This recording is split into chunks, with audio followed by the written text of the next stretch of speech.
Okay. So welcome everybody. We're talking about Wine 101 tonight. We might still have, I'm anticipating that we'll still have some people sign in, but we do record these classes. So if you want to revisit that later, if you need to jump off to take care of the babysitter or the dog or the delivery that might be coming for dinner tonight, please go ahead because we'll have the recording available for you tomorrow afternoon. But we are discussing, as I was mentioning earlier, a favorite topic. Wine 101 is something that I think is important to constantly sort of go back to and understand the basics of wine, grape varieties, winemaking, regions, climate, that allows us to better purchase wine for ourselves as consumers, right? I always like to say, we don't need to know anything about wine to enjoy it, right?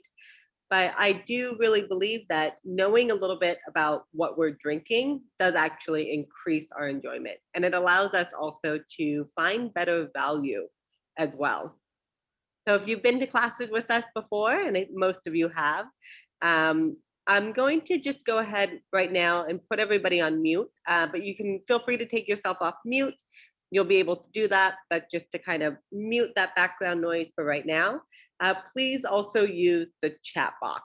This is one of the best things about the wine community, is having others to talk with, to enjoy, to compare wine, to share bottles of wine with. So please certainly talk about what you're drinking. If we're discussing a region that you've been to, please share your thoughts and your experiences there. If you love a wine, if you don't love a wine, we want to hear about it all. Please feel free to engage with your community.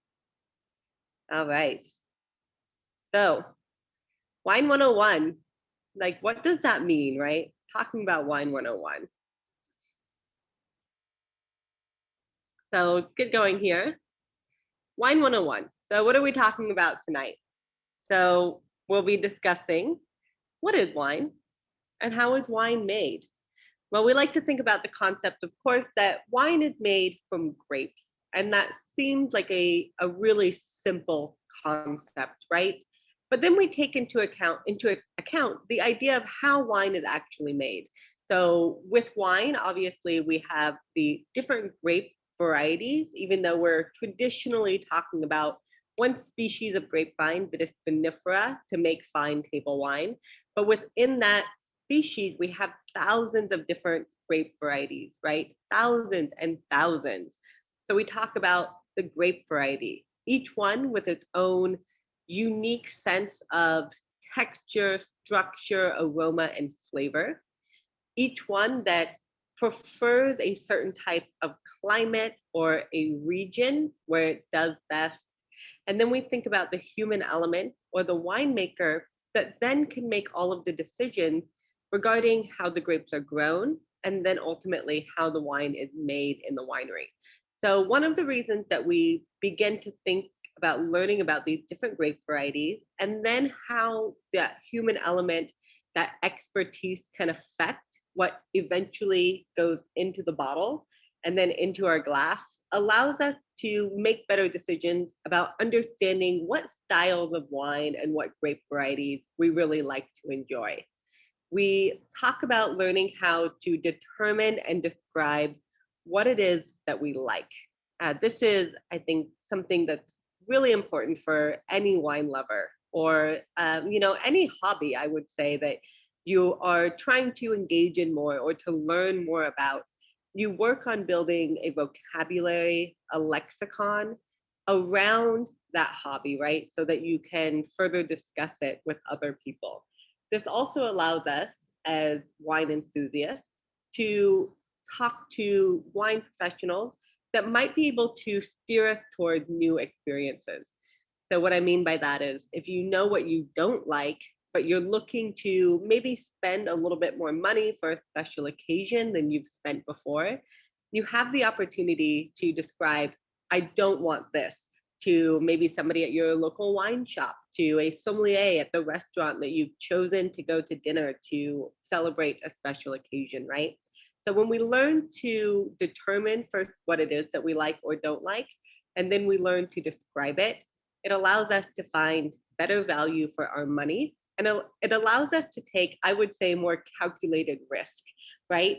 Maybe you want to explore new grape varieties or new regions, or as I mentioned earlier, maybe even new price points. So we learn to describe what it is we like so we feel comfortable making some of those changes or engaging more in learning about wine. We'll talk about the climate and terroir. This is such a complex topic, but so important to understanding why wine tastes the way that it does coming from different places in the world. Now, I talk a lot about the idea of climate and weather. You might have heard me mention this before. I like to say, what's the difference between climate and weather? And I like to say that climate is what should happen in any given wine growing region, and weather is what does happen, right?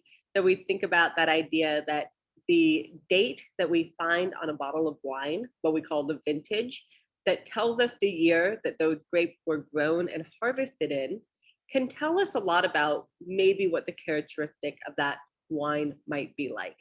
Now, some areas of the world are more prone to vintage variation than other areas of the world. Cooler climates, many places in Europe, tend to be more susceptible to those differences and those fluctuations in climate, as opposed to maybe New World regions, which tend to be a little bit warmer. And sometimes people say, oh, well, there's no vintage variation in places like California, which is of course not true at all. And these last few years have really exemplified that. There is certainly less vintage variation than we might find in somewhere like Bordeaux. We talk about the terroir. The terroir is a French term that cannot really be translated. But we like to say if we could translate the term, we're talking about the total natural growing environment of a grapevine. So that terroir would include the climate, but also the weather of that particular year. It would include things like the soil, the amount of sunlight that that vine gets, where it's planted on the hill or its aspect, which direction is the vine facing, right? You find a lot in places like France or Germany that we often face the vines south or east to maximize their exposure to sunlight. In these more northern, cooler regions, this really allows us to make sure that we're harvesting fully ripe grapes, which we're also going to talk about.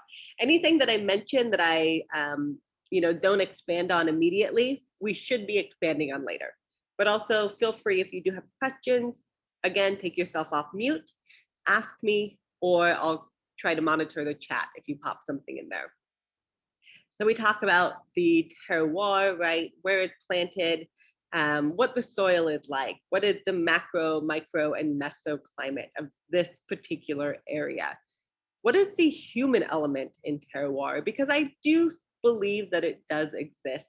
We talk about one of the most terroir-specific places in the world, which is Burgundy in France, where we look at the land through the lens of two grape varieties, right? Chardonnay and Pinot Noir. But we wouldn't necessarily be able to see those minute and subtle differences in terroir if it wasn't for the families that have cared for the land and oftentimes the same plots of land for generations and sometimes even centuries, right? So this kind of human expertise, this collective knowledge that's been passed down from family member to family member, or from winemaker to another winemaker, I really do think play the part in the terroir as well.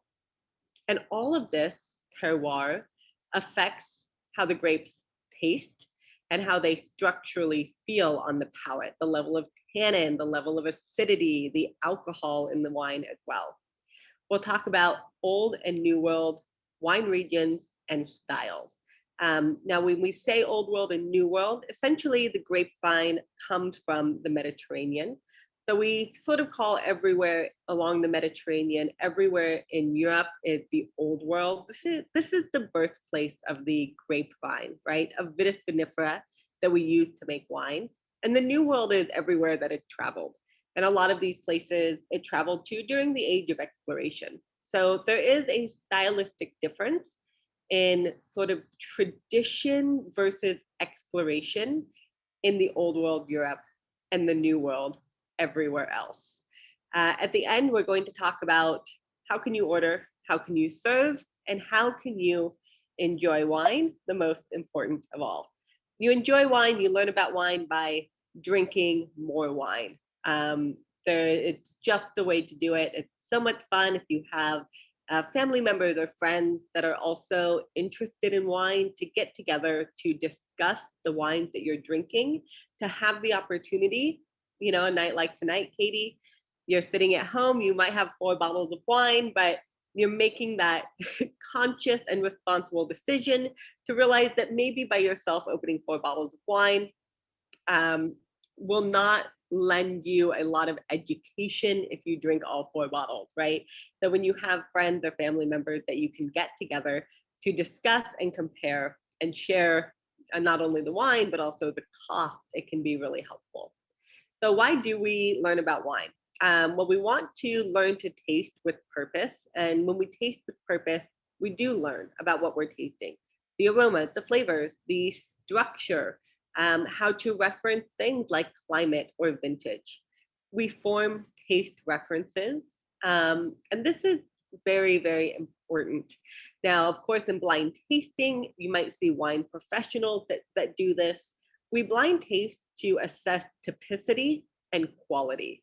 Meaning, if I blind taste something and I say, I think that this tastes like a Syrah coming from the Cornas region of France, and it is, that tells me that that wine will have a typical profile that a consumer might be looking for, right? I also blind taste to consider the quality of the wine. If I taste the wine and I think it might be more expensive, or it turns out to be less expensive than I think it is, then that kind of informs me about whether this is good value for the guest or not. So we do want to form these taste references, meaning we tasted things and we have that stored in our memory bank, but we also develop scent and taste memory. Now, we only do this by smelling and tasting things over and over. We only do this by making those connections and those correlations between smelling something like sage in a glass of wine and then realizing that you can smell that even if you don't necessarily see a sage leaf in front of you, right? We think about developing the scent and taste memory. And one of the other reasons that we want to talk with our loved ones, our friends about wine is because we don't all have the same memories and associations with aroma and flavor, usually based on how or where we were raised, right? I would like to say, you've probably heard this before. One of my favorite examples is a good friend of ours, Shakira, was here blind tasting at Cork Buzz one day, and she had no idea what the wine was, but she said to me, she goes, it smelled like fruitcake. And I was like, really? I was like, that's interesting. Why do you say that? And she said, well, when I was young, my grandmother used to always make fruitcake for the holidays, and it just smelled like that sweet baking spice and that kind of like cinnamon, clove, nutmeg, and that sort of desiccated and macerated fruit as it's cooking down on the stove.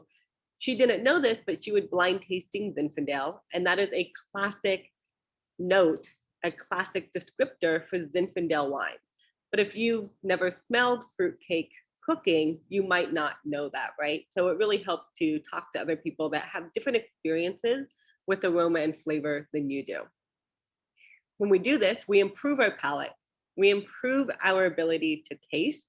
We improve our ability to discuss and describe the wine that we are tasting as well. It also improves our ability to recall information on wines that we might have discussed or described in the past. We want to understand classic grape varieties and their profiles, and the classic wines and their regions. So this does take a little bit of theory work when it comes to wine. You can do this by tasting, but you can also do this by having fun classes like Wine 101, watching fun movies and TV shows on wine as well. So we understand the classic grapes, things like Pinot Noir, Sauvignon Blanc, Chardonnay, Syrah, Zinfandel, and on and on and on. Again, there are thousands of grape varieties in the world that we could drink from the Vitis vinifera vine. And you oftentimes are hearing, especially recently, one of the trends is You keep hearing things like, indigenous grape varieties. A lot of the indigenous grapes of Georgia or Greece or other places in Eastern Europe where Spain, right? Even places like Spain, even kind of forgotten grape varieties, and places like France and Italy, we're really seeing a resurgence in these indigenous grapes. But we also want to understand the classic grapes, the ones that are available in really every market. And that's sort of what I recommended for you today. Again, those things, those Chardonnays, those Sauvignon Blancs, those Riesling, those Pinot Noir, those Syrah, those Cabernet Sauvignons, right? And then we talk about the classic regions that they come from. Now, Pinot Noir, its spiritual heartland is Burgundy. This is where the grape comes from itself, but it's planted in a lot of other areas where that grape has now become classic, right? We think about Russian River Valley, we think about Santa Barbara, we think about Sonoma. And then finally, I mentioned this before, but we want to find the best value. And we find the best value, again, by learning a little bit, right? Learning those producers in Burgundy that release a Grand Cru wine as a regional wine for a fraction of the price. Those first growth in Bordeaux that have a second growth wine that they release at a fraction of the price, right? But we also need to know how wine is made. This really helps us understand what we might be tasting. So I have something in my eye. That's always the fun of classes like this. So what we might be tasting in the glass, we can use our theory to link that with what might have happened in the winery. Now, one of the reasons that this can be helpful in assessing wine or understanding what it is that we do or we don't like is that a lot of New World wineries, California, Australia, South Africa, New Zealand, Chile, or Argentina, they give you a lot of information on the label when you look at a bottle of wine, right? They might say something like, oh, these grapes were picked at, 23 degrees Brix. They were fermented in American oak, 20% new, and all of that's great information, but only if you know what that means in terms of how it affects the flavor and the body of the wine, right? So when we know a little bit about how wine is made and how those different elements affect the final wine and how it tastes, that helps us as consumers. So let's get the nerdy, like fun stuff of winemaking away. Well, first off, what separates grape juice and wine? Well, fermentation, of course. So you might notice that wine does not usually taste like grape juice, right? Well, we know that this is because grape juice is not typically made from the same grape that we use to make wine. So there's one reason. Another reason is that the fermentation actually adds a lot of flavor to the wine itself as well. So essentially, sugar and yeast equal alcohol. Grapes, when they're picked, we want them to have a minimum level of ripeness. And this ensures that there's enough sugar in the juice that can be eaten by the yeast in the environment. And that yeast can be ambient, meaning it exists naturally in the wineries. It's how a lot of natural wines are made. Or it might be a commercial strain of yeast, right? And we think about if anybody brewed beer or made wine at home and you went to your local brewing store where you get your equipment and they sell you different strains of yeast, right? And they probably sell you different strains of yeast that are really for the specific type of beer that you're going to be brewing. A lager, an ale, a stout. I don't know if I've ever heard of anybody making stout at home. Maybe it's harder. I don't know. I don't brew beer at home, but I would think that, I know that there's some that are easier to brew than others. So essentially you choose your strain of yeast or you let the ambient yeast in your environment do the work for you. Yeast eats sugar and it turns that sugar into alcohol. So if we're talking about grapes that have sugar in them, why aren't we talking about sugar in the wine? Because all of that sugar in table wines that we drink is eaten by yeast and converted into alcohol. So carbon dioxide is also produced. Oftentimes we have large open top fermenters, especially for things like red wine, because we need to control the cap and we need to submerge the skins of the grape in the juice to gain color, right?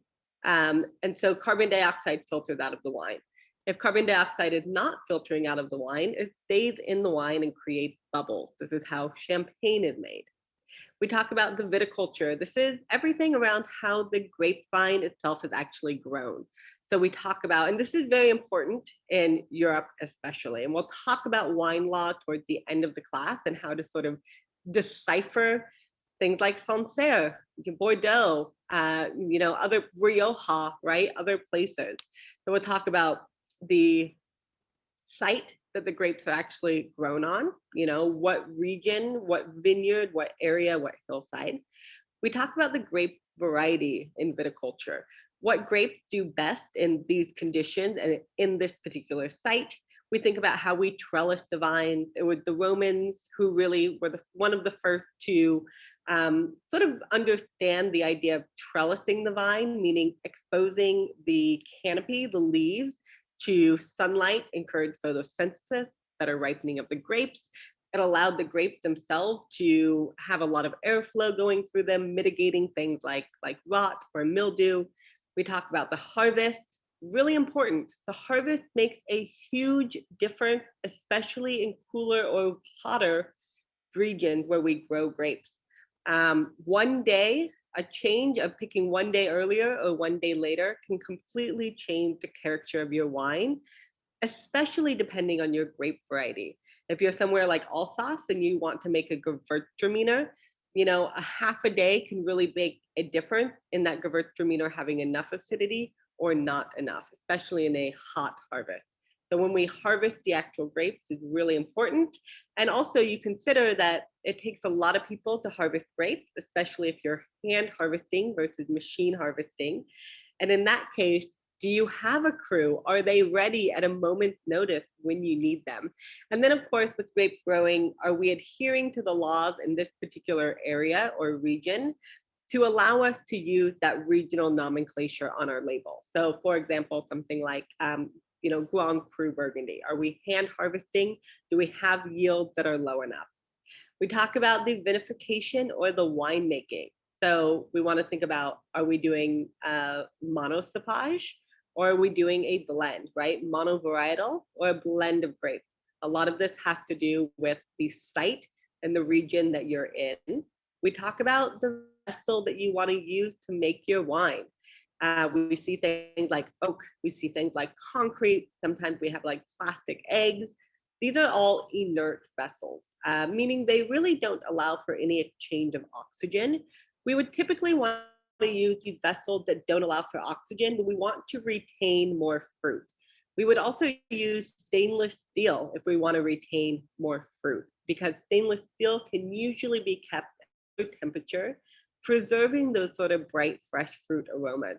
So if we think about grapes or wines that we tend to drink on the younger, fresher side, a lot of rosés, Sauvignon Blanc, Riesling, we're oftentimes talking about fermenting and aging those wines in stainless steel.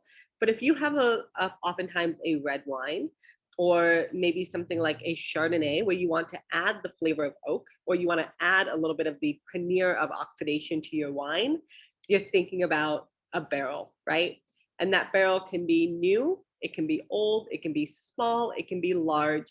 And all of these will affect the final quality, or like, I shouldn't say quality, the final flavor and characteristic of the wine, the different techniques that we can use. We like to say for things like Chardonnay, we oftentimes use a secondary conversion, or what we call a fermentation, although it's actually a conversion, called malolactic fermentation. You don't need to remember that, that's just one of those terms. But if you ever hear this term where somebody's talking about ML or MLF or malolactic fermentation, they're telling you that there's a technique in the winery that they're using where they stir the juice during or after the fermentation. And what this does is it creates a conversion that converts tart malic acid that's in all grape varieties. Every grape has it. It's kind of this sort of tart, sharp, sort of green apple acidity into a softer lactic acid. Now, most red wines naturally go through this process because they do age typically for much longer, but we usually use this process for white wines that are sometimes grown in very cool climates where we want to build richness or acidity, like Chablis, or for grape varieties that tend to be a little bit more neutral, like Chardonnay. And that lactic acid tastes buttery.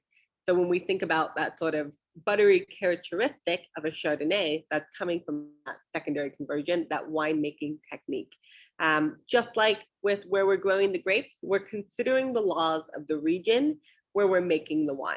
So if we're talking about places like Brunello di Montalcino, Rioja, Barolo, Chianti Classico, right? These are all regions that require a minimum amount of aging at the winery itself before the wines are released. And a wine, as the wine ages, the flavor changes. So if we are making something like a Brunello di Montalcino, which comes from the Sangiovese grape in Tuscany in Italy, we know that if we see that term on a label, Brunello di Montalcino, there's a minimum aging requirement, meaning that every time we drink that wine, it's going to have what we call more tertiary flavors, right? That kind of fresh fruit that we got from a younger wine, and we're going to talk about the different wine flavors in a moment, will be turned into more of a dried fruit. We start to develop more earthy complexity with tertiary wines. Sometimes we say things like mushroom and cigar box. So why is the climate so important? Well, there's a lot of places we can't successfully grow grape for wine. So we like to say in either hemisphere, usually between 30 and 50 degrees of latitude. And you can certainly see by this map that those are all of the major wine regions of the world, right? We talk about the United States, Europe, even places like China and Russia, where we're growing grapes as well. Georgia, you can certainly see. In Northern Africa, there's a lot of grapes here. Many of these were French colonies at one time, so they grew a lot of grapes for wine consumption. And even today, they grow a lot of grapes for table grapes as well. Places like Turkey, they make quite a bit of wine. They also grow a lot of grapes for consumption as well. In the Southern Hemisphere, we talk about, the lower part of Brazil, we grow grapes. Uruguay, we grow grapes. Argentina, Chile, the southern part of Australia, everything else is much too hot for really quality viticulture, and New Zealand as well. What happens when we grow grapes in a tropical climate? They don't do well. They don't retain enough acidity. It's too hot. The wines are flat, they're flabby, and oftentimes the grapes will, because they're a thin skin, like if you just think about a grape right now, right? Even if you've never seen a wine grape, you've seen a table grape, the skin is so thin that they really can develop a lot of issues with rot and mildew in a warm and humid climate. So humidity really is something we want to keep away from our grapes as they're growing. So let's talk for just a moment about the different types of climate and how they affect the wines and why this is important for us as consumers. So in a cool climate versus a warm climate, in a warmer climate, you will get riper grapes. If you think about any wine growing, or any agricultural region or any agricultural product, the warmer climate, you have more sugar in the product. We'd like to talk about, a tomato grown in a warmer climate versus a cooler climate, or an orange grown in New York versus Florida. Can you grow a grape in New York? Or sorry, not a grape, an orange in New York? I'm certain that you can. I've never seen an orange tree, but I'm sure it can be done. But it's always better coming from someplace like Florida, right? So we have riper grapes in a warmer climate that develop more sugar as they ripen. More sugar does not mean a sweeter wine. It means a higher alcohol wine. We kind of mentioned a little bit of this already. So in this higher alcohol wine, you think about more ripe fruit flavors. You think about lower acidity, because as the sugar in that grape goes up, the acidity level goes down, and you'll usually have a richer, more bombastic palate. It will usually be softer and smoother with that higher acidity. That higher alcohol. When somebody tells me they want a smooth wine, I usually give them something a little more alcoholic, something like Zinfandel, something like Grenache, something like Merlot, that tends to have higher alcohol and that smoother and more velvety palate as a result.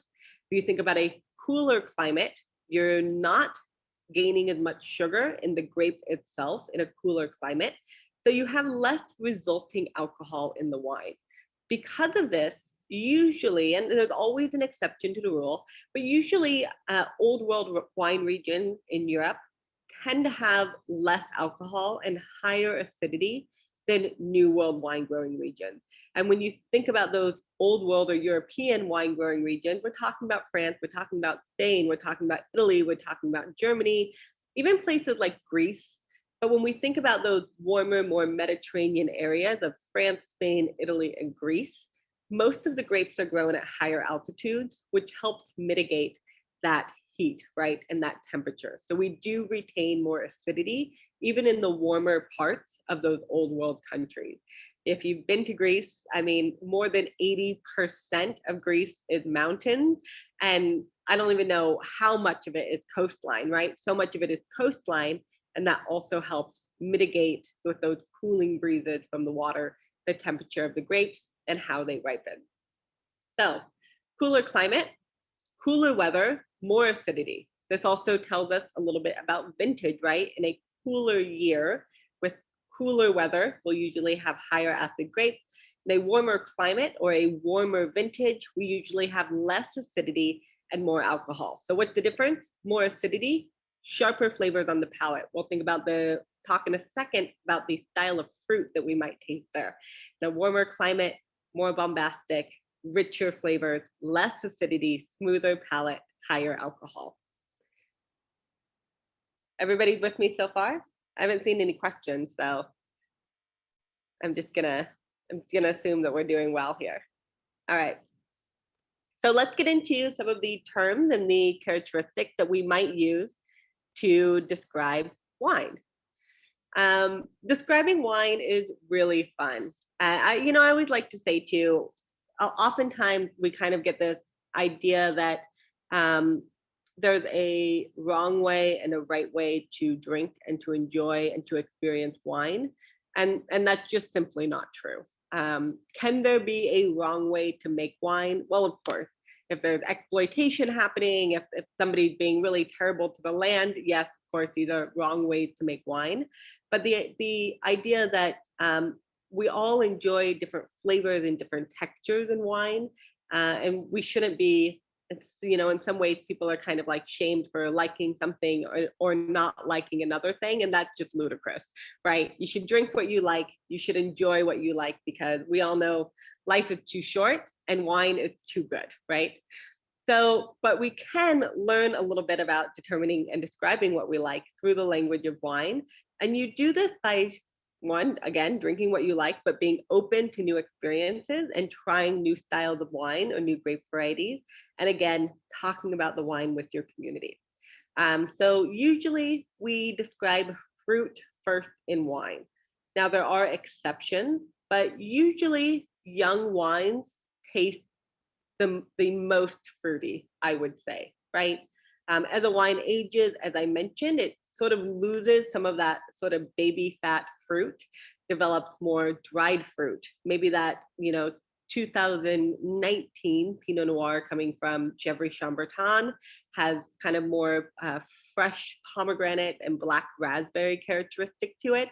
But maybe a 2010 Pinot Noir from Gevrey Chambertin would have more of a kind of black raspberry fruit leather to it. It would develop a little bit more tobacco and mushroom characteristic as well. So the younger the wine, usually the fruitier we can expect it to be. The warmer climate, the fruitier we can usually expect it to be. Now, when we talk about fruits for white wine, we usually describe the type of fruit, and then we can go into check off more categories from that point. So, I mean, you might have a Sauvignon Blanc, and you might say, oh, it tastes like citrus. Well, there's a lot of different types of citrus, right? Are we thinking about grapefruit? Or are we thinking about something like lemon or lime or orange, right? You might get really nerdy and you might think that it tastes like an in-season citrus, right? Maybe you're talking about Meyer lemon. And then maybe we're talking about the characteristic of that lemon. We think of Meyer lemon as usually being a little sweeter than just lemon, but maybe it's a little bit bitter. So you're talking about lemon pith or lemon skin or oil, right? We talk about orchard fruit. This is all the fruits that come from a tree that do not have a pit. So we usually say apple, quince, pear are all great examples. Again, if we're thinking apples, are we saying something like Chablis, cool climate, Chardonnay, more of a green apple characteristic? Or are we thinking something like Russian River Valley Chardonnay, where we're talking about more of a golden apple or maybe even a baked apple characteristic? And you can think too that a Granny Smith apple, if you take a bite, not only is the flavor very different than something like a Red Delicious, but the texture is different too. The Granny Smith has more acidity. It tends to have a more crisp flesh than something like a Red Delicious, right? Stone fruit, we're talking about peaches, nectarines, apricots, right? Is that white peach or yellow peach? Is that a June peach or an August peach? What's the difference? The June peach might be more acidic, right? It's not quite as ripe yet. We're thinking it still has really lovely peach flavor, but you don't have to eat it over the sink like you do in August when you bring that peach home from the farmer's market. Melon, we see this a lot in things like Pinot Grigio. We tend to say things like cantaloupe and melon. We might be talking about Verdicchio coming from Italy, talking about sort of a green honeydew melon. And then also tropical fruit. Warmer climate will typically have more tropical fruits. So we might talk about bananas, right? In really warm climate Chardonnay. We might talk about certain grape varieties that tend to have a more tropical fruit characteristic. So this would include things like Torrontés. This would include things like Gewürztraminer that tend to have a lot of kind of lychee, papaya, sometimes mango flavors to them as well. With red wines, we tend to talk a lot about the color of the fruit first, and then we delve into the specificity of it. So we might say this Pinot Noir has a red fruit character to it. And you might be thinking, is that red fruit on the tart side, right? Again, thinking about climate. If you're saying that your red fruit or your red wine has a lot of acidity and it has red fruit, you're probably going to automatically start thinking about tart red fruit flavors, red currant, right? Kind of underripe strawberries, maybe. We might be thinking about things like cranberry or pomegranate, these more tart red fruit. Maybe it's really ripe and we're thinking about strawberry jam, sort of this desiccated or macerated red berries or plums. We talk about, oops, sorry about that. I meant to look at my my chat box and I instead shut off my PowerPoint. So we might be thinking about black fruits, right? Blackberries, of course, black plum. And I see a couple of questions, so I'm just going to address the purple fruits. Again, we're always talking about plums, we're talking about blueberries, we're talking about the base again and where you are in your own personal history with different types of fruit, right? Marionberry might make sense to somebody from the West Coast. Mulberry probably wouldn't make a lot of sense to somebody from the West Coast. Huckleberry makes a lot of sense to me coming from Washington. Might not mean as much somewhere where you don't have huckleberries. So we have a couple of questions. So 2019 California Chardonnay, which of these describe it? So we're going to get more into the winemaking characteristic, but usually we describe, so it depends because, you know, California is often considered to make very similar styles of wine, which is just simply not true. So especially you might be traveling to a winery in California that makes Chardonnay. You might hear them say something like, we make our Chardonnay in a Burgundian style. So, or you might even see this on a label or described by a winemaker, right? So what does this mean? They're telling you that even though they're in California, they're making their wine in a cooler climate style. So you would often see this in cooler regions of California, like Santa Barbara, maybe somewhere like the true Sonoma Coast or Fort Ross Seaview, the West Sonoma Coast, where you're closer to the ocean. You have that effect of the cooler Pacific Ocean cooling down those wine regions, right? So Chardonnay almost always has an orchard fruit character to it. We say apple, we say pear, we oftentimes say a little bit of lemon or citrus is very common for Chardonnay as well. And then you think about, which we're going to get to a little bit further down, the idea of oak.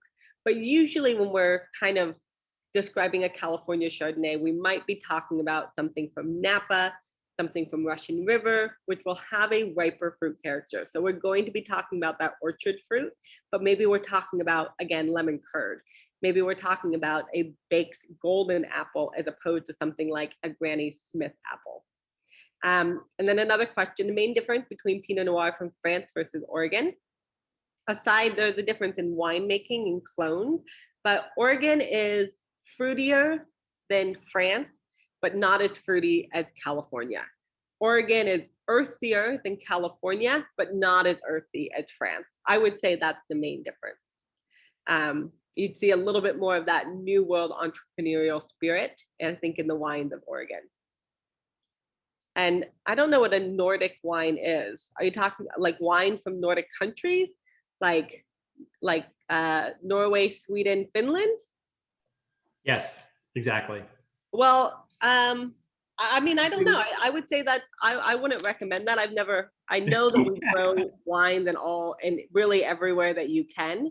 But I would say that's one of those things that's kind of based on your own risk assessment, right? Like, how much are these wines? Like, sometimes somebody said to me, well, I want to try this Pinot Noir at my corner shop, and it's $10, but I don't know if it's going to be any good. And I say, well, if you buy it and it's $10 and it's not good, like, is that too risky of an investment for you, right? You buy it and it's $20 and it's not any good, is that too risky of an investment for you? So I would say if I saw a Nordic wine, and my price risk for wine is probably higher than a lot of people because I work in wine, but I would say if I saw like a Nordic wine for $25 or $30, I might be like, you know what, I want to try it. And if it, at the very least, it's probably not going to be so terrible I can't drink it. I just might not enjoy it as much as I might something else. And if it is terrible and it's unpalatable, I can just dump it down the sink. And I know for $30 that I never want to drink either that producer or a wine from that region again. So we talked about fruit. Now we think about all of the other characteristics we get in wine, right? Flowers, spices, herbs, earth. We talk about things like oak. We want to describe the characters we mentioned. Is that, kind of a tart green apple or a baked apple? When we talk about flowers in white wines, especially things like Torrontés, Gewürztraminer, Muscat, we might be talking about, jasmine. We might be talking about orange blossom, acacia blossom. In red wines, we sometimes say roses, Burgundy, Brunello, Sangiovese, Nebbiolo, Barolo. We oftentimes get more of a rose characteristic in some of these wines. We talk about two categories of spices. Sweet spice oftentimes comes from oak. We say, I mentioned it earlier, you're never going to forget it. What is the flavor of oak? If you like bourbon, you like oak, right? Cinnamon, clove, nutmeg, allspice characteristics. We also get spice from something called botrytis, which sometimes gives us a little bit more of a ginger characteristic when we have grapes that are affected by a noble rot called botrytis. It kind of raisinates the grapes a little bit on the vine. We also have savory spice. When you drink that Syrah or that Ghiopatino from Italy, we talk about that black pepper characteristic. You might get white pepper in things like Grenache or Gruner Veltliner coming from Austria. We think about herbal characteristics. If you like Italian wines, you probably noticed a lot of Italian herb flavors in the wine. If you like Côte-du-Rhône, you might notice that it sometimes has the aroma or flavor of herb de Provence, right? Sage and lavender characteristics to it. We talk about earth, organic and inorganic. Organic tends to be things that are living or have been living. We say that kind of mushroom, that potting soil characteristic you might get. Inorganic earth is sort of that minerality, sometimes that salty, that saline characteristic, some of that seashell or wet rock character that we might get.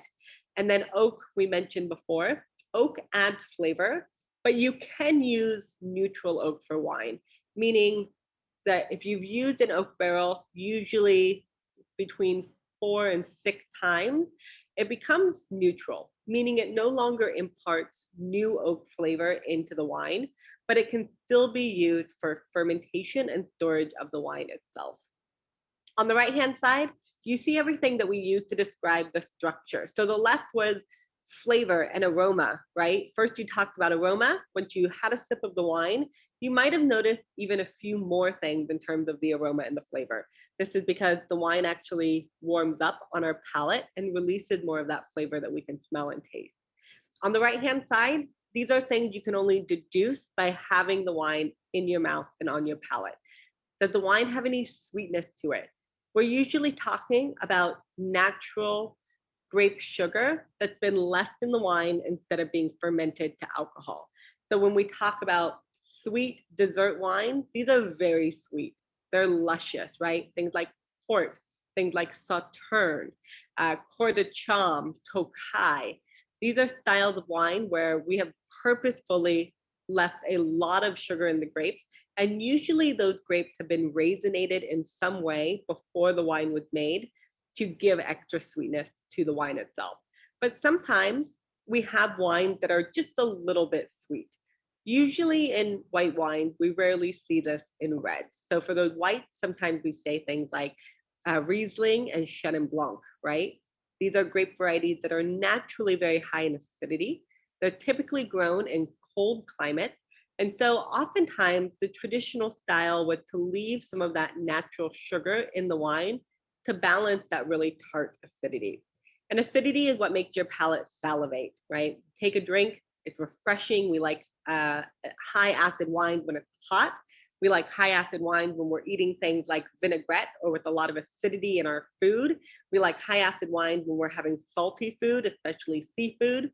Anytime you squeeze a lemon over a plate of food, you can instead pair that food with a high acid wine. This is why we have oysters and chablis, right? Razor clams and muscadet. We think about the texture, what we feel on the palate, the texture and the body are a combination of the things that make a wine feel full. And those things are alcohol and tannin and sugar. So most wines we know don't have sugar. So usually the alcohol and the tannin contribute to the body. The tannin is that more drying, astringent sensation that you get on your palate. It gives us a little bit of this sort of just maybe had a little bit of sandpaper or cotton on your palate. We have tannin usually only in red wine. Tannin comes from the skins of the grape and from oak as well. So that means, for example, that yes, a Chardonnay that's been aged in oak can have a little bit of tannin to it. Maybe you noticed that you had a Chardonnay that was a little bit bitter. That could be from the excess of tannin in the oak barrel itself.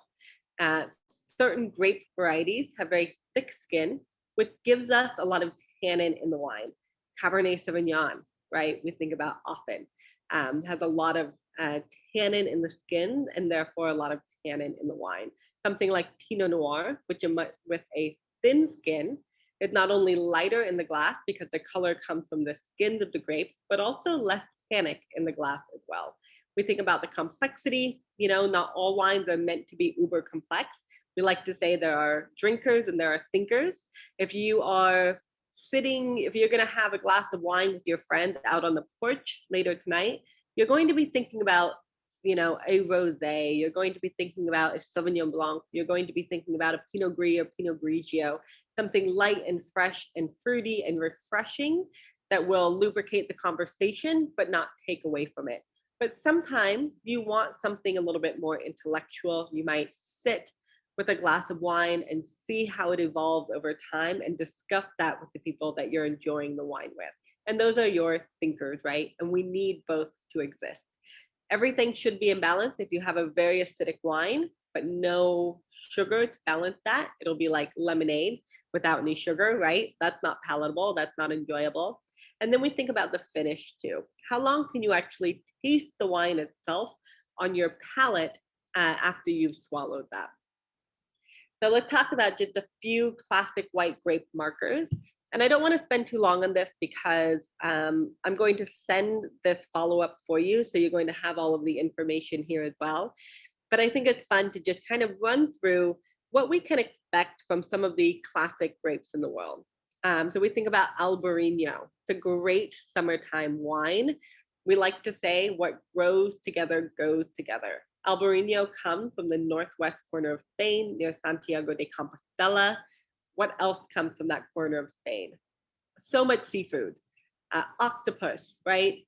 Clams, razor clams, oysters, barnacle, so much bounty of the sea that you would get there. And we have this stone fruit and citrus. It's medium bodied. It tends to have a little salinity and floral characteristics as well. Chardonnay, we've been mentioning, it tends to have orchard fruit and citrus.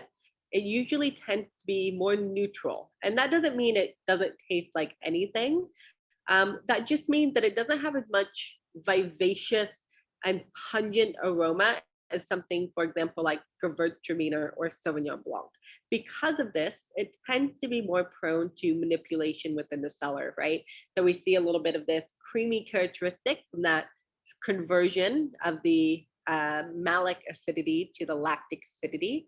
We oftentimes see the addition of flavor from oak, cinnamon, clove, nutmeg, vanilla, sometimes even sort of a coconut or butterscotch characteristic, depending on what type of oak we're using. So just like grape varieties, right? There are different types of oak. American, Slavonian, French, Hungarian. In California in the the late 1800s, early 1900s, redwood fermenters were common there because that's the type of wood that they had. In places like Italy, chestnut barrels are very common for some traditional styles of wine. Chenin Blanc, if you like the neutrality of something like Chardonnay, but you want it to have a little bit of an elevated acidity, Chenin Blanc is great. Bruised apple tends to have this slightly kind of wool characteristic to it, can have a honey aroma and flavor without making it sweet, and it can be dry or sweet. It's naturally a grape variety that's high in acidity. So when we leave a little bit of that sugar, it balances it. And when we make it into a dry style, it can be very powerful. It really is a white wine that tends to need food to go with it. Gewürztraminer is incredibly aromatic. It's like perfume or potpourri. It had roses and lychee and orange peel. And if you think about that Christmas potpourri that you put on top of when I was a kid, we'd put it on top of the wood stove to infuse the home with seasonal fragrance, right? It can be dry to off dry. Usually we see Gewürztraminer, especially coming from Alsace in France, made in an off dry style today. Gruner Veltliner, if you love Sauvignon Blanc, but you want to try something different, Gruner is a great choice. It has more of that herbaceous character that you get for Sauvignon Blanc. Because of that herbaceous character and that high acidity, Gruner Veltliner is great with a lot of hard to pair vegetables. If we are thinking asparagus, if we're thinking artichokes, if we're thinking Brussels sprouts, Gruner Veltliner is your friend for those wines. Pinot Grigio and Pinot Gris are the same grape variety. They're a mutation of Pinot Noir coming from Burgundy. Just depends on where it's grown. Usually in France and other places in the world, we call it Pinot Gris. In Italy, we know it is Pinot Grigio. Depending on how it's grown, it can be light to medium bodied. It usually has a little bit of a bitter characteristic to it. And Pinot Gris is a pink or purple grape. It's really beautiful on the vine. So Pinot Gris or Pinot Grigio can actually make either a white wine or a rosé wine, depending on if we use a little bit of skin contact for that or not. Riesling is a favorite grape of mine. I love it because it usually has a little bit of sweetness, and I like to eat a lot of spicy food. I live in New York with great takeout on every corner. I like it because of that natural leftover sugar in the wine. It's usually lower in alcohol. If I want to order some Indian takeout from Canara, which is near me, it's my favorite place, and it's a Tuesday night, I want to have something to drink with that, but I don't want to be drunk. I have to work the next day. I can have this wine that goes great with these spicy flavors of Indian food and also has lower alcohol to it. This is sort of my sweet spot in understanding, how we can learn to assess the sweetness level of Riesling. Is one, German labels usually tell you, so you can learn the differences in terms like Trocken, Cabernet, Spätlese, Auslese, and Trockenbeeren Auslese. And those all sort of will give you an indication to the intensity and the sweetness of the style of wine. But you can also just look at the level of alcohol on the wine, right? So if we know that sugar becomes alcohol, but we know that if a wine has a little bit of natural sugar left in the bottle of wine, what does that mean? That means that not all of that sugar was fermented into alcohol, right? So if you pick up a bottle of Riesling on the shelf and you're like, gosh, I really don't want a sweet style tonight. I really want something to be dry. And you turn it over and it says it's 9 alcohol. That's pretty low for a white wine, right? So you're thinking, well, if it's 9% alcohol, that means that there's still sugar left in the wine. If you turn it over and it says 12% alcohol, you can be like, well, it's probably a pretty dry style of Riesling because all of that sugar looks like it's been converted into alcohol. So we have a normal level of alcohol for a white wine. So that can be a little bit of a cheat sheet for you. And then of course, anywhere in between will be just slightly off dry or almost dry. Sauvignon Blanc is planted everywhere. Citrus that has grassy herbal flavors to it. It tends to be medium bodied. We like to drink Sauvignon Blanc quite young to really retain all of those really bright, fresh, aromatic components of the wine. Torrontés, drinks like Gewürztraminer coming from Argentina. And then Viognier is a grape that also has a lot of, I think of it like a dull fruit cup. I think it has this like peaches and pears and syrup. It's kind of musky, it's very floral, and it's lower in acidity as a grape variety. So Viognier, on the previous page, I know I'm going kind of fast because I'm not trying to keep you here all night. So Viognier usually tends to have a more textured palate for a white wine. So if you don't really like a lot of acidity, you might prefer something like Viognier because it's just naturally lower in acid.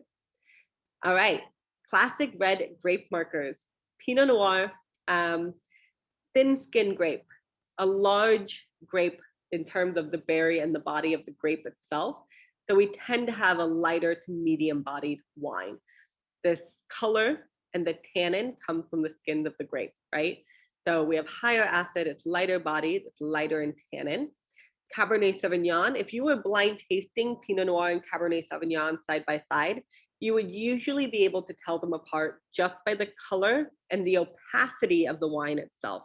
Cabernet Sauvignon, a very small berry with a very thick skin that gives us a lot of body, a lot of tannin, and a lot of color in the glass itself.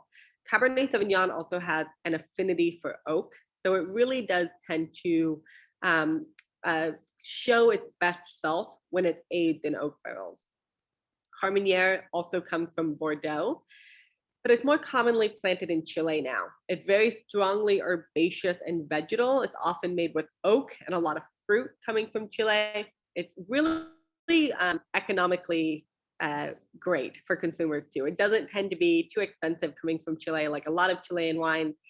Tempranillo come from Rioja. Anytime you see a wine called Rioja, it's usually based on Tempranillo. It has more red and black fruit. It's usually aged in American oak. You get more of this kind of coconut and dill pickling spice characteristic in American oak. We have a long transcontinental history with Spain, of course, tends to have more medium tannins and acidity. And when you see Rioja wine, you usually have some sort of aging designation on the label telling you how long the wine's been aged at the winery. So if you're looking for something with fresher fruit, you want something like a Crianza.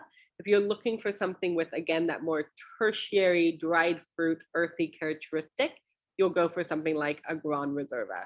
Wines that are aged for longer at the winery do tend to be a little bit more expensive. Nebbiolo and Sangiovese, both coming from Italy. These are an exception to the thin skin, light tannin rule. Italian wines are usually high in tannin and high in acidity, no matter the thickness of the skins of the grape. Both Nebbiolo and Sangiovese are thin skinned grapes, but they have a lot of tannin to them. Italian wines need food, right? They say in Italy, if you're drunk, they don't say that you've had too much to drink. They say you haven't had enough to eat yet. And so when we think about these high acid, high tannin wines, we think about Italian food. Italian food has a lot of acidity and it has a lot of fat in it. We think about, fatty cuts of meat. We think about chicken liver mousse. We think about a lot of things with tomatoes and herbs to them. Grenache is a favorite grape of ours at Cork Buzz. It has a lot of the aromatic profile of Pinot Noir with more intensity on the palate. So if you like the flavor of Pinot Noir, but it's a little bit too light for you, go for Grenache. You can find Grenache in Chateauneuf de Pape. You can find it in Côte du Rhône, coming from France. We like to say that Grenache delivers what Pinot Noir promises. Malbec is always medium bodied, very vibrant and purple. It can be made with or without oak. Zinfandel is also a favorite of ours. It ripens unevenly on the vine. So with Zinfandel, you usually get sort of the tart red fruit like pomegranate and cranberry, along with sort of a raisinated fruit like fig and raisin characteristic as well. And then Gamay, coming from Beaujolais in France, just south of where we make Pinot Noir in Burgundy, can also be a really light, refreshing, vivacious style of red wine for the summer months. It's really great with a chill on it. So we have kind of covered a lot of the concepts. We're finishing up here, so I don't want you to think I'm keeping you too much longer. The concept of old world versus new world, right? And this is just a little bit of a reminder. The old world general style, we're talking about higher acidity because of the climate, lower alcohol because of the climate, less oak because of the tradition and earthier flavors, oftentimes because of the tradition of winemaking and also the climate.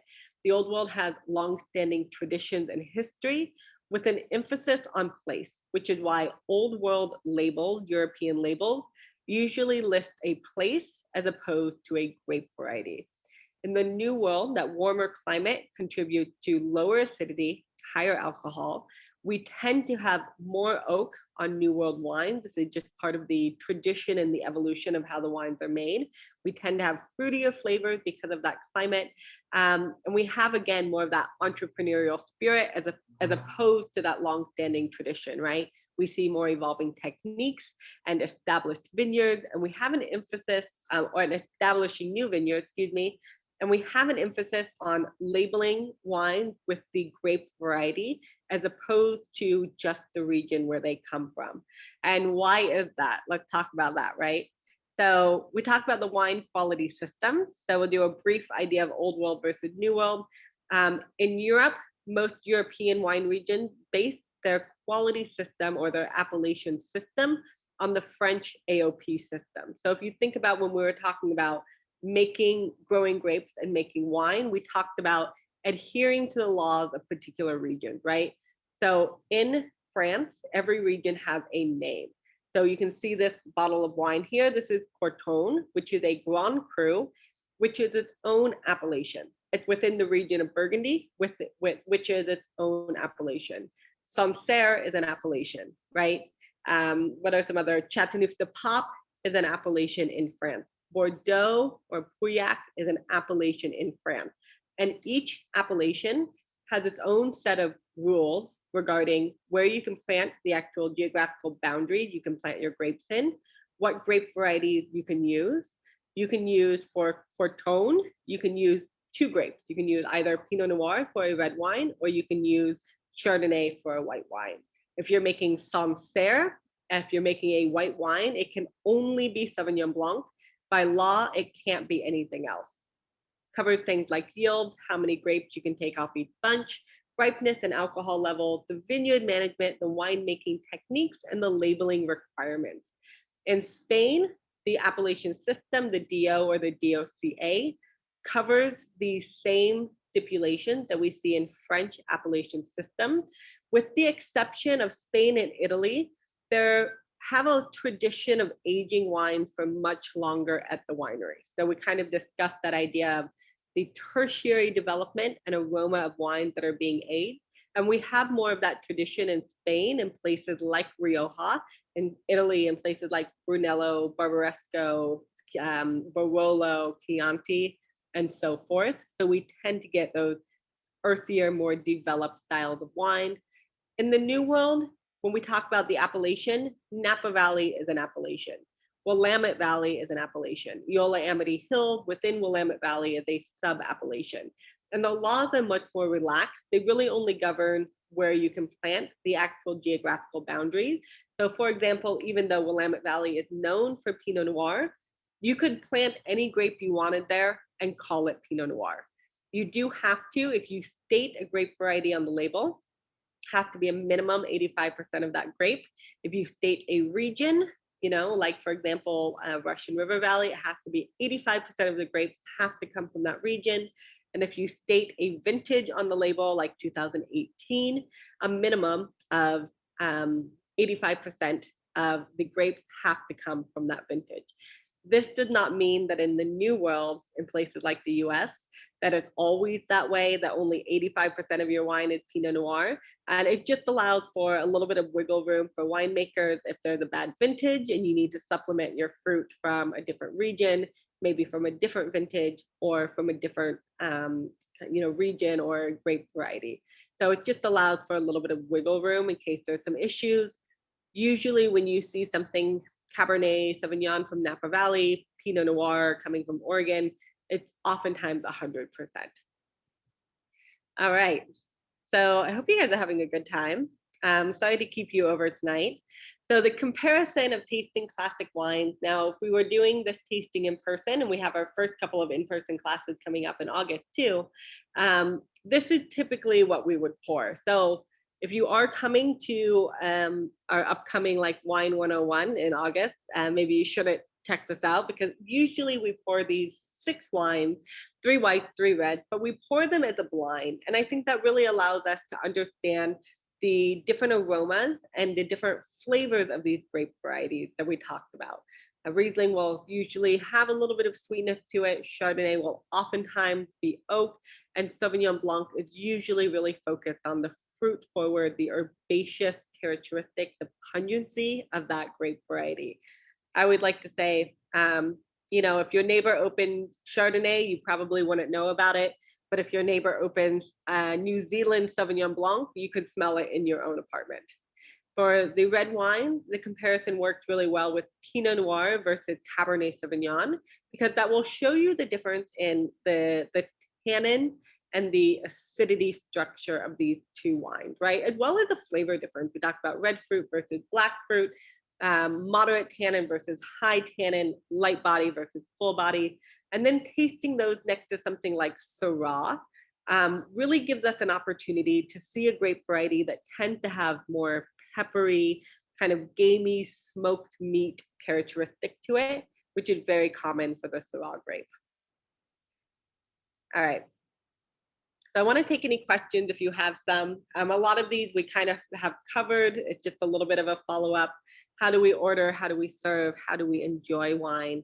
Engage your sommelier, engage your salesperson. I think that there's no substitute for finding a local wine shop with a salesperson that you trust. They learn your palate, they learn to work within your budget. And when you're ready to expand to different grape varieties, different regions, or a different price point, they'll probably be able to offer you something that you will enjoy once they get to know you. Be clear about what you like. Be clear about your budget. There's nothing worse than buyer's remorse when it comes to wine, spending more than you really wanted to, and then maybe not being as pleased with the final product as you would like to be. When a sommelier brings you a bottle of wine to review at a restaurant, you want to make sure that they're bringing you the correct bottle. So not only does that mean the right producer, the right grape variety, but also the right vintage and the right cuvee. In Europe, in places like Burgundy or Bordeaux, it's not uncommon for a single producer to make multiple bottlings of wine that, even though they look just the same, there might be a small word on the label that changes, and that small word could actually be the difference in hundreds of dollars of a bottle of wine.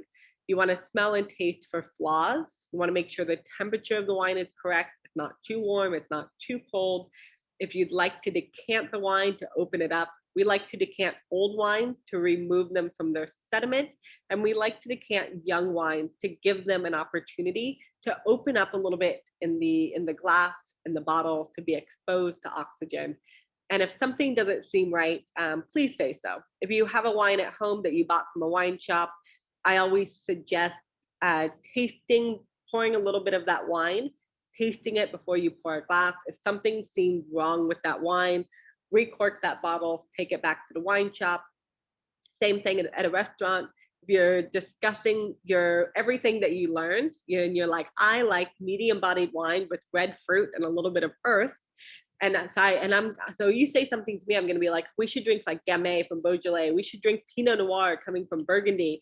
But if I bring you, Australian Shiraz at like 16% alcohol, lots of new oak and really voluptuous, minty, chocolate covered figs in flavor profile, I didn't do a very good job listening to you. So I should bring you something that you enjoy, but you should always taste it to make sure it is truly something that you like. I saw a question pop up. That was a lot, guys. How are we doing? Okay. How can a wine be both high in acid and high in tannin? It certainly can be. So acidity, again, makes your palate salivate, and tannin will make it feel more bitter or astringent. So acidity they both come from the grape. So you can have a wine that's definitely both high in acid and high in tannin. One, it can just be because of the grape variety. So again, if we're talking about Sangiovese, if we're talking about Nebbiolo, if we're talking about Cabernet Sauvignon, these are grape varieties that have a lot of tannin in the skin, but they're also grown in cooler climates. So they're two separate features. They're two separate structural elements. And when a wine has both, it's often difficult to decipher how high in acidity both the tannin and the acid are, because they kind of tend to balance each other, right? We're talking about that idea of balance. Does that make sense? Or can I maybe try to explain that a little bit better? So acidity is usually a factor of the climate, but also just the organoleptic properties of a particular grape. And so you'll hear that, right? Like white grapes that are high in acidity, Riesling and Chenin Blanc, always high in acidity. But then we talk about Chardonnay. It's not necessarily a grape that's always high in acidity, but if it's grown in Chablis, it's higher in acidity than if it's grown in Russian River Valley, if that makes sense. Pinot Noir, always high in acid. If we add a little bit more oak, we have our wine, our Pinot Noir made in oak, we'll probably have a little bit more tannin than if we don't use any oak on our Pinot Noir, if that makes sense. Cabernet Sauvignon also tends to be pretty high, actually, like medium plus in acidity, not like high, but it's almost always high in tannin. So those things can balance each other out. If you make your wine in Napa Valley, the acidity is going to be a little bit softer, but you'll still have a lot of that fuller body and tannin to it. So sometimes things like Barolo or Barbaresco, a lot of people think that they're not full-bodied wines because that tannin and that acidity sometimes balance each other, right? And like sometimes first you have this really drying sensation or you have a lot of acidity and then it will follow with that tannin. So you kind of learn to pay attention to how your palate feels. And also we like to say the acidity test, which you probably heard before. After you swallow the wine, you can kind of like hold your head, hang it down and keep your palate, your mouth open. And you can really feel how much saliva like begins to pool on your palate. And that can really kind of help you assess the level of acidity in the wine. Because also if you're thinking about a sweet wines are always high in acidity. Otherwise they're too rich, like, like if you were to drink maple syrup, right? So you have to have that level of acidity to keep the wine fresh, but because there's so much sugar, you don't usually realize there's also an elevated level of acidity. But next time you have a drink of Sauterne or Tokai or like a sweeter style of Riesling, do the saliva test. Swallow the wine, hang your palate, hang your head a little bit and feel how it actually pools in the corners of your mouth. And you'll get sometimes a little bit of that like clenching effect in your jaw with high acid wines, right? Like if you ever eat something sour or you suck on a lime after having a shot of tequila, or you're thinking about having like a warhead candy or anything acidic like that. Hey, Amber, I have a question. We talked about wines across types and regions, right? But within a region, like think of Pinot Noir in Oregon, right? Or think of Cabs in California. And you see when you go to the store, wherever, like you see, hey, there's 10, 20 different varieties of Pinot Noirs from Oregon or Cabs from California. Is there really a difference? Like, what's the variation in difference of the same grape in the same part of the country, same region? Like, does it really matter if it's the same year, California, Cab? Like, should I expect there to be a significant difference in taste, or is it all pretty much the same thing? I think you'll have a significant difference in taste, but that might be based more on the how the producer makes the wine, the level of oak they're using, when they're picking, the level of ripeness that they're picking at during the harvest. If they're using oak or aging the wines at the property, which usually increases the price. I think when I think about the type of wine shop that I want to go to and I want to buy wine from, I want there to be a reason that there's 20 wines, different Pinot Noirs from Oregon. You know what I mean? Meaning that I want somebody in that shop, if I asked a question, to be able to tell me why they have those different wines. So I would think that there should be, so within Willamette Valley, there's 9 sub-appellations that anytime a piece of land is named for wine, they're saying that it's been shown that there is some sort of difference. Now, usually these differences are subtle. So it might come down to the idea of being like, well, how much do I want to spend on these different styles? Or maybe what producer do I know that I really like?